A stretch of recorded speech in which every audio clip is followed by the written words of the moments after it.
Failure is the pillar of success. ব্যর্থতাই সাফল্যের চাবিকাঠি, তাই না শিক্ষার্থী বন্ধুরা?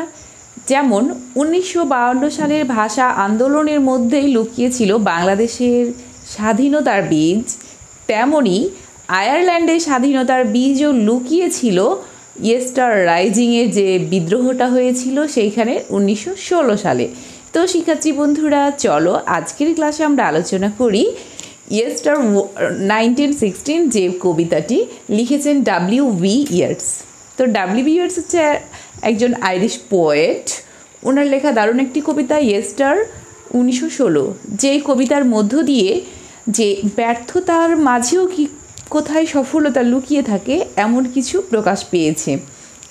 তো শিক্ষার্থী বন্ধুরা, ইয়েস্টার 1916 একটু ব্যাকগ্রাউন্ডটা তোমাদের বলি, দ্যাট মিনস টাইটেলের ব্যাকগ্রাউন্ড। ইয়েস্টার হচ্ছে তাদের একটা পবিত্র ধর্মীয় উৎসব, হ্যাঁ।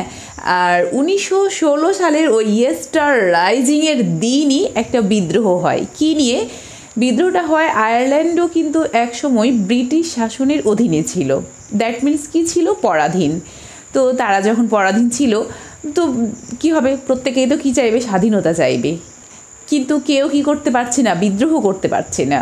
সবাই নিজেদের মতো চলছে ফিরছে, মানে পরাধীনতা শৃঙ্খলে, বাট একত্রিত হয়ে যে বিদ্রোহ করা সেটা কেউ করতে পারছে না।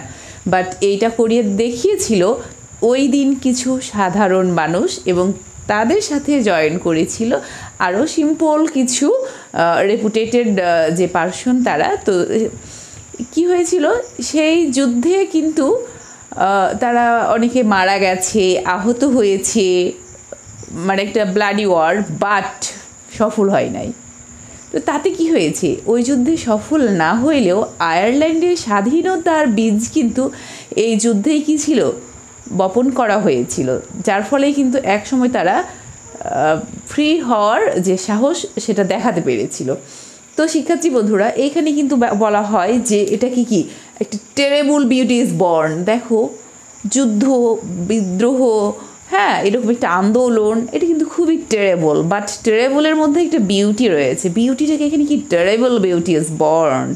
দ্যাট মিনস ওই সময় তারা সফল না হইলেও তাদের এই যে এই এগিয়ে যাওয়া, যুদ্ধে অংশ নেয়া, এই উৎসাহতাটাকেই পুঁজি করেই নেক্সট তারা সফল হয়েছিল, স্বাধীন হয়েছিল। তো শিক্ষার্থী বন্ধুরা, এইখানে যিনারা অংশগ্রহণ করেছিলেন এরা তো ব্যর্থ হয়ে গেল সেই দিন। তারা কিন্তু ওই দিন আয়ারল্যান্ড স্বাধীন হয় নাই। তখন কি করা হয়েছিল? তাদেরকে ব্রিটিশ সরকার মৃত্যুদণ্ড দিয়েছিল, অনেককেই আজীবন কারাদণ্ড দিয়েছিল, এমন করে পানিশ করা হয়েছিল। তো এখানে চারজনকে তার কবিতায় তিনি স্মরণ করেছেন, আরও বাকিগুলোকেও করেছেন, বাট এই চারজনকে স্পেশালি যে স্মরণ করা হয়েছে এবং এই চারজনকেই মৃত্যুদণ্ড দেওয়া হয়েছিল। তো তারা কোন ধরনের ক্যারেক্টার ছিল চলো দেখে নিই। যদিও এই তোমার ইয়েস্টার রাইজিংয়ের যে বিদ্রোহ, এইখানে অংশগ্রহণ করেছিল খুবই সাধারণ মানুষ, যারা অফিস গোয়িং মানুষ, বিভিন্ন লেবার শ্রেণীর মানুষ, হ্যাঁ। তার সাথে কিছু কবি, সাহিত্যিক, তোমার শিক্ষক, আইনজীবীও অংশগ্রহণ করেছিল, তবে খুব সাধারণ মানুষেরা সেই দিনের যুদ্ধে অংশগ্রহণ করেছিল। তো তাদের মধ্যে একজন দেখো, কাউন্টেস মার্কেভিজ। তো কাউন্টেস মার্কেভিজ একজন ফিমেল ক্যারেক্টার, একজন মহিলা, দেখো, যাকে বলা হয়েছিল যে তার কর্কশ কণ্ঠ। দেখো, উনি কিন্তু একসময় সোশ্যাল ওয়ার্কার ছিলেন বা ড্রামাটিস্ট ছিলেন, একজন নাট্যকর, একজন সমাজসেবী, বাট ওই দিনের মিছিলে তার ভয়েসটা কি ছিল? খুবই কর্কশ ছিল, কারণ সে বিদ্রোহ করেছিল। তোমরাও দেখো না যে আমাদের দেশের যুদ্ধের বিভিন্ন যে বিদ্রোহগুলো হয়ে থাকে, আন্দোলন হয়ে থাকে, ওই সময় অনেক ফিমেল ক্যারেক্টার রয়েছে যারা এর আগে হয়তো ওই রকম কোনো তারা হচ্ছে পারফর্ম করে নাই, বাট ওই দিনে তাদের বিদ্রোহের যে কণ্ঠ একটা অন্যরকম থাকে না। তো এই দ্যাট উইমেন বলতে এই তোমার কাউন্টেস মার্কেভিজকেই বোঝানো হয়েছে, এবং সেদিন তার কণ্ঠ খুব কর্কশ ছিল। এবং আরেকজন ছিল তোমার প্যাট্রিক পেয়ার্স। প্যাট্রিক পেয়ার্স ইনি হচ্ছেন মূলত সেই দিনের আন্দোলনের প্রধান নেতা, যিনি ছিলেন একজন পোয়েট, একজন টিচার, লয়ার এবং একজন পলিটিশিয়ান অলসো। এবং আমাদের কবি তাকে তার হেল্পার অ্যান্ড ফ্রেন্ড বলেও সম্বোধন করেন। ইনি বেসিক্যালি এখানে মেইন ভূমিকা পালন করেছিলেন, তাকেও মৃত্যুদণ্ড দেওয়া হয়েছিল। এবং রয়েছে তোমার থমাস ম্যাকডোনা। থমাস ম্যাকডোনাও ছিলেন একজন পোয়েট, একজন টিচার, একজন লয়ার, এবং তাকে হচ্ছে টু লং আ স্যাক্রিফাইস বলে সম্বোধন করা হয়েছে, যে প্রচুর স্যাক্রিফাইস করেছে। এবং লাস্ট ওয়ান মজার একটা বিষয়, এখানে ক্যারেক্টার নিয়ে একটু কথা বলবো, সেটা হলো জন ম্যাকব্রাইড। হ্যাঁ, তো জন ম্যাকব্রাইডটা কে? ওকে, তোমরা জানো যে ডাব্লিউ.বি. ইয়েটসের প্রেমিকা বা বিলাভড ছিলেন মর্গান। ওকে, বাট মর্গানের হাজব্যান্ড ছিল জন ম্যাকব্রাইড, সে ছিল মাতাল হাজব্যান্ড।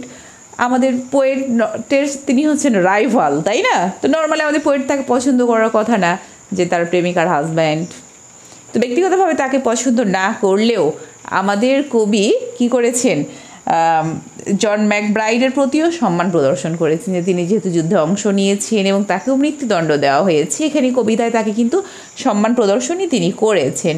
তো শিক্ষার্থী বন্ধুরা, এই যে ইয়েস্টার 1916 কবিতাটা অ্যাকচুয়ালি আমাদের কবি এদের প্রতি সম্মান প্রদর্শন করার জন্যই কবিতাটা লিখেছেন, তাদেরকে রেসপেক্ট দেখিয়েছেন এবং খুব সাধারণ মানুষ তারা। হ্যাঁ, এখানে অনেক বড় বড় রাজনীতিবিদ পলিটিশিয়ানরা যে আন্দোলন করেছিল এমনটা না, এবং ওই আন্দোলনটা ব্যর্থ হয়েছিল, তারপরেও এই আন্দোলনটাকে অনেক স্ট্রং, এবং এখানে টেরেবল বিউটির কথা কিন্তু আমাদের পোয়েট বারবার উল্লেখ করেছেন। হ্যাঁ, যে টেরেবল বিউটি ইজ বর্ন, যে এর ফলেই তারা আরও বেশি সাহস, মানে আন্দোলন করার যে সাহস, এটা তাদের মনে আসলো এবং এক সময় তারা কি হলো, স্বাধীন হলো। তো শিক্ষার্থী বন্ধুরা, আশা করি তোমরা বুঝতে পেরেছো ইয়েস্টার 1916 যেটা একটা তোমার এই আন্দোলনটা সফল না হলেও সফলতার বীজ বপন করে গিয়েছিল, এবং এই আন্দোলনের প্রতি সম্মান রেখেই আমাদের পোয়েট এই কবিতাটা লিখেছেন। তো সবাই অনেক ভালো থাকবে, আল্লাহ হাফেজ।